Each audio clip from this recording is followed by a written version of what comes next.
Okay, Kong. Puntahan naman ho natin yung issue ni Zaldico, dating Congressman Zaldico. Malinaw ho na nag-resign siya as a congressman. Pero sa tingin ba ninyo directly, Kong, meron ba talaga siyang pananagutan dito sa flood control scam na ito?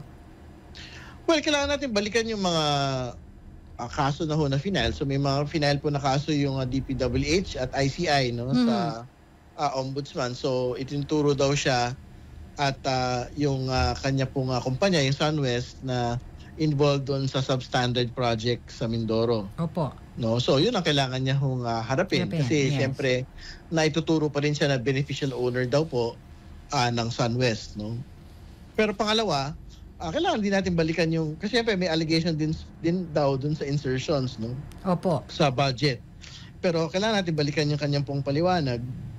Yung sinasabi niya sa usapin na insertions, yes. solely, hindi lang naman siya Opo. yung Hindi siya nagkaroon ng insertion. Hindi mastermind. Sabi po niya yun diba sa sa sulat po niya, hindi daw siya mastermind at hindi rin daw, parang sinasabi nga, tama po kayo, Kong, na hindi ko alam kung paano niya sinabi. Opo, na hindi siya nag-iisa. Hindi ko alam kung binanggit niya yung mastermind. Opo. Hindi ko maalala. Basta ang unawa ko dun sa paliwanag niya, sa usapin na insertions, hindi lang siya ang nagkaroon ng, hindi lang siya ang nag-insert on his own. Yun ang specific line in that statement. Yes. It was not him on his own that had made the insertions. This was approved by Congress, in the Senate, in the BICAM, and signed by the President.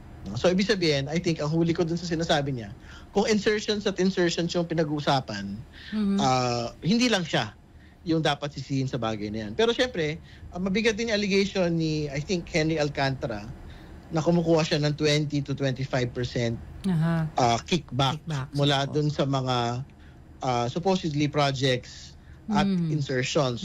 Depende kung sa ano yung funding source. So, yun, kailangan niya talagang harapin yun. Kasi direct allegation po ni Henry Alcantara yun